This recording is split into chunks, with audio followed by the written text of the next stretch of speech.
নারী শিশুর স্কেল ভিতরে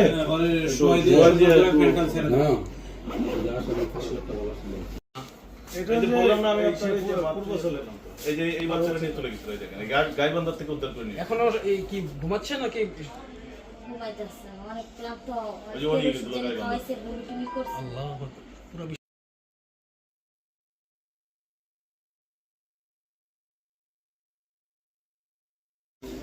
পাল তুমি পালাতো না তোর বাপ না চাচা না খালু তো তোমার পালতে হবে কেন বাপ মা নাই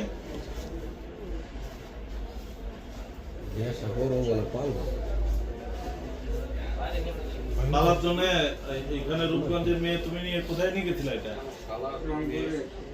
রংপুরে কোন জায়গায় রংপুর ওটা তো গাইবান্ধা গাইবান্ধা ফুলছড়ি নিয়ে গেছিলা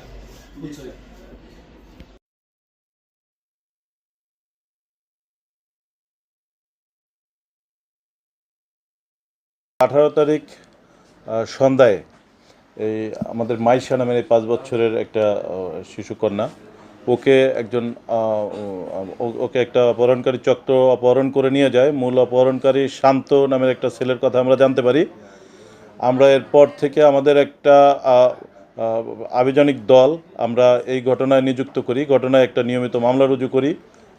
এরপর আমাদের আভিযানিক দল অভিযান পরিচালনা করতে করতে আমরা প্রযুক্তিগত তথ্যের ভিত্তিতে এটা গাইবান্ধা জেলার ফুলছড়ি থানা এলাকায় তাদের অবস্থান নির্ণয় করি এবং সেই ফুলছড়ি থানায় আমাদের আভিযানিক দল পাঠাই। ফুলছড়ি থানার পুলিশের সহায়তায় আমরা আমাদের ভিকটিম শিশুকন্যা মাইশাকে 5 বছরের শিশুকন্যা মাইশাকে উদ্ধার করতে সক্ষম হই এবং অন্যতম অপহরণকারী আসামি শান্তকেও আমরা এই ঘটনায় আটক করেছি। পাশাপাশি শান্তকে সহায়তা করার জন্য আরও একজন আসামি আমরা এই ঘটনায় আটক করেছি। ইতিমধ্যে শান্ত এবং আমাদের আসামি এবং ভিকটিম এরা আমাদের এখানে আছে।